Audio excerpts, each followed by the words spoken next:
लड़की दुकानदार से, ये सूट कितने का है? दुकानदार बोला, 1500 का। लड़की, उफ। लड़की, और वो वाला कितने का है? दुकानदार, उफ प्लस उफ। बीवी गुस्से से, इतनी सर्दी में आपने सुबह सुबह मुझ पर पानी क्यों डाला? शोहर, तुम्हारे अब्बा ने कहा था कि मेरी बेटी फूल जैसी है, इसे कभी मुरझाने मत देना। सरदार जी, आई लव यू।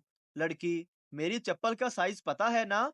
सरदार जी, लो कर लो गल, अभी फ्रेंडशिप हुई नहीं और फरमाइशां शुरू। उस्ताद, अगर तुम्हारे दाएं हाथ पर मशरक हो तो बाएं हाथ पर क्या होगा? पप्पू, जनाब एक अंगूठा और 4 उंगलियां। सरदार जी दूध वाले से, 1 किलो भैंस का दूध दे दो। दूध वाला, तुम्हारा बर्तन छोटा है। सरदार, तो फिर बकरी का ही दे दो। एक अनपढ़ एमपीए को वजीर सेहत बना दिया गया। वजीर बनते ही उसने मीडिया के साथ सरकारी अस्पताल पर छापा मारा। वार्ड में 2 मरीजों को ऑक्सीजन लगी हुई थी, जबकि तीसरे मरीज को नहीं लगी हुई थी। वजीर सेहत ने डॉक्टर से पूछा, 2 मरीजों को सीएनजी लगी हुई है, तीसरे को क्यों नहीं लगाई? डॉक्टर ने सर से लेकर पांव तक वजीर को देखा और फिर ड्रिप की तरफ इशारा करते हुए बोला, सर, ये मरीज पेट्रोल पर चल रहा है। मैं कल एक फौतगी में गई। एक लड़की ने आहिस्ता से पूछा, वाईफाई का पासवर्ड क्या है? मैंने कहा, अल्लाह से डरो। कहने लगी, स्मॉल लेटर्स में या कैपिटल लेटर्स में? आदमी, सर मेरी बीवी खो गई है। डाकिया, ये पोस्ट ऑफिस है, पुलिस स्टेशन नहीं है। आदमी, माजरत चाहूंगा, क्या करूं, कहां जाऊं? खुशी के मारे कुछ समझ ही नहीं आ रहा। एक यूट्यूबर को सजाए मौत दी गई। जज ने पूछा, तुम्हारी कोई आखिरी ख्वाहिश? यूट्यूबर बोला, अगर वीडियो अच्छी लगी है तो मेरे चैनल को सब्सक्राइब, लाइक, शेयर और कमेंट जरूर कर दीजिए। पिछले जमानों में घरों पर मेहमान आते थे तो कहते थे कि बच्चे किधर गए? घर में कोई भी नजर नहीं आ रहा। जॉब वाले मेहमान आते हैं, वो तो सबसे पहले यही कहते हैं, भाई वाईफाई का पासवर्ड तो बताना। एक सरदार भैंस का दूध निकाल रहा था। थोड़ी देर बाद वही दूध भैंस को पिलाने लगा। सरदार के अब्बा ने पूछा, तुम दोबारा भैंस को दूध क्यों पिला रहे हो? सरदार बोला, अब्बा जान, दूध पतला था, मैंने सोचा कि दूध को एक चक्कर और दे लूं। सरदार, यार मैं अपनी गर्लफ्रेंड को गिफ्ट देना चाहता हूँ, बताओ क्या दूं? दूसरा सरदार, सोने की अंगूठी दे दो।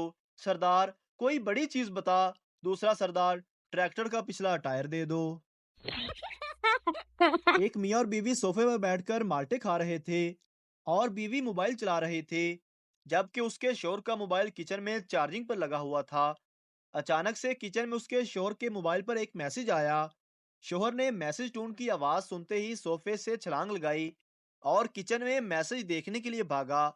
जैसे ही मोबाइल उठा के मैसेज देखा तो वो मैसेज उसकी बीवी ने उसकी तरफ भेजा था कि वापसी पर नमक लेते आना, बगैर नमक के माल्टे खाने का मजा नहीं आ रहा।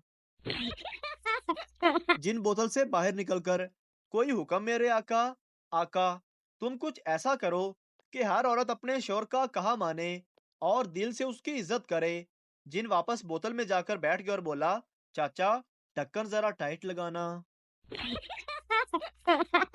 सरदार को एक मैसेज आया कि अगर आप ज़हीन हैं तो 200 का बैलेंस भेजो और अगर अक्लमंद हो तो 300 का बैलेंस भेजो। सरदार ने 500 का बैलेंस भेज दिया और लिखा, मैं ज़हीन भी हूँ और अक्लमंद भी।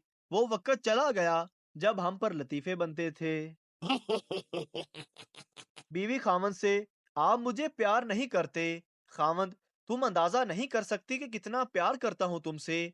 बीवी, कोई मिसाल दें। खामंद, अच्छा समझो कि मैं ये मोबाइल फोन हूँ और तुम उसका सिम कार्ड हो, यानी मैं तुम्हारे बगैर कुछ भी नहीं। बीवी खुशी से, क्या रोमांटिक मिसाल दी है। खामंद दिल ही दिल में, शुक्र है मौला, इस मछली नू कख पता नहीं कि मोबाइल विच दो दो सिमा पै जांदियां ने।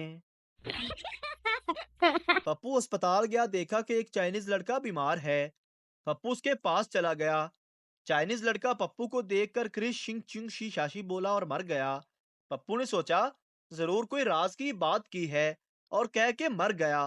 पप्पू उसका मतलब जानने के लिए चीन चला गया तो पता चला वो लड़का ये बोल के मरा कि कुत्ते के बच्चे, ऑक्सीजन के पाइप से पैर हटा। एक सरदार बैंक लूटने गया, वहां गन दिखाकर सारा पैसा लूट लिया, फिर भी उसके हाथ कुछ ना आया। क्यों? क्योंकि उसने सारे पैसे मैनेजर को दिए और कहा, यार ये सारा पैसा तुम मेरे अकाउंट में जमा कर दो। एक शख्स ने एक जेब कतरे को ऐन उसी वक्त पकड़ लिया जब वो जेब काटने के बाद फरार होने वाला था, और कहा, तुम्हें शर्म नहीं आई मेरी जेब काटते हुए? जेब कतरा बोला, शर्म तो तुम्हें आनी चाहिए, इतना महंगा सूट पहन रखा है, जेब में 1 रुपया भी नहीं। एक बूढ़ी औरत ने 100 पुलिस वालों की दावत की। इंस्पेक्टर ने पूछा, अम्मा जी, ये खाना किस खुशी में है? बूढ़ी औरत बोली, मैंने दुआ मांगी थी कि जब मेरा घर बन जाएगा तो मैं 100 हरामजादों की दावत करूंगी, इसलिए मैंने तुम लोगों की दावत की है। इंस्पेक्टर हंसते हुए बोला, अम्मा जी, इतना तकलीफ क्यों की? वापड़ा वाला एक ही काफी होता है। लड़का, कल मैं पूरे 30 मिनट तुम्हारी तस्वीर देखता रहा। लड़की, कैसी बातें करते हो, मुझे शर्म आ रही है। लड़का, तुम्हारे चेहरे और गर्दन का रंग बिल्कुल नहीं मिलता।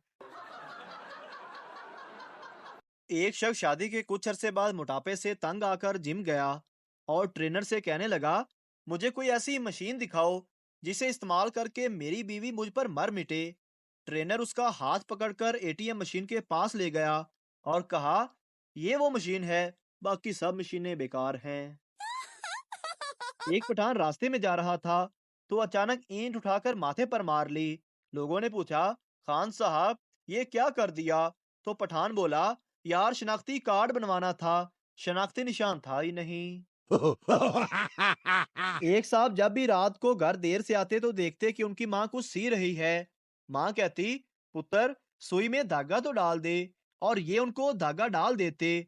एक बार उन्होंने माँ से कहा, अम्मा ये क्या तुम हमेशा कुछ सीती रहती हो? जब भी घर लौटो मुझे सुई में धागा डाल देने के लिए कहती हो। माँ ने कहा, पुत्र मैं कुछ भी नहीं सीती, मैं तो तेरा टेस्ट लेती हूँ कि इतनी रात गए कहीं नशा करके तो नहीं आए। अच्छे वक्तों में शेख साहब ने एक यहूदी से कुआं खरीद लिया। दूसरे दिन बाजार में जा रहे थे कि यहूदी ने आवाज देकर बुला लिया और कहा, शेख साहब मैंने आपको कुआं बेचा है, उसका पानी नहीं। अगर आपने उस कुएं का पानी इस्तेमाल किया तो मुझे उसके पैसे देना। शेख साहब ने कहा, यार मैं तो कल से खुद परेशान हूँ और आज तुम्हारे पास आना ही चाहता था। ये तुमने मुझे क्या कुआं बेचकर फंसा दिया है। अब या तो जल्दी से मेरे कुएं से अपना पानी निकालो और मुझे कुआं खाली कर दो, वरना मुझे मेरे कुएं में पानी रखने का किराया दिया करो। सुना है वो वाला यहूदी तौबा तायब करके ऐसा मुसलमान हुआ कि आजकल 5 वक्त की नमाजें भी पढ़ता है। एक दिन खान साहब अपनी बीवी के साथ कहीं जा रहे थे कि रास्ते में उनका एक दोस्त मिला जिसे पुलिस ने पकड़ा हुआ था। खान साहब ने उसे पूछा, क्या हुआ? दोस्त ने बताया कि मैंने अपनी बीवी का कत्ल कर दिया। तो खान साहब ने पूछा, सजा कितनी मिली? दोस्त ने कहा, 6 हफ्ते। खान साहब ने ना कुछ सोचा ना समझा, पुलिस की बंदूक निकाली और अपनी बीवी को गोली मार दी। फिर खान साहब ने पुलिस से कहा, चलो मैं भी चलता हूँ, 6 हफ्ते की तो बात है। दोस्त ने कहा, अबे साले पूरी बात तो सुन लेता, 6 हफ्ते बाद मुझे फांसी है। बाप, इस मोबाइल की जान छोड़ दो, इससे तुम्हें रोटी नहीं मिलने वाली। बेटा, कोई बात नहीं अब्बू जान, रोटी बनाने वाली तो मिल जाएगी। मोहतरम नाजरीन, अगर आपको हमारी वीडियो अच्छी लगी है तो हमारे चैनल को सब्सक्राइब जरूर कर दीजिए ताकि आपको इस तरह की और मज़ाया वीडियोस फौरी मिलती रहें।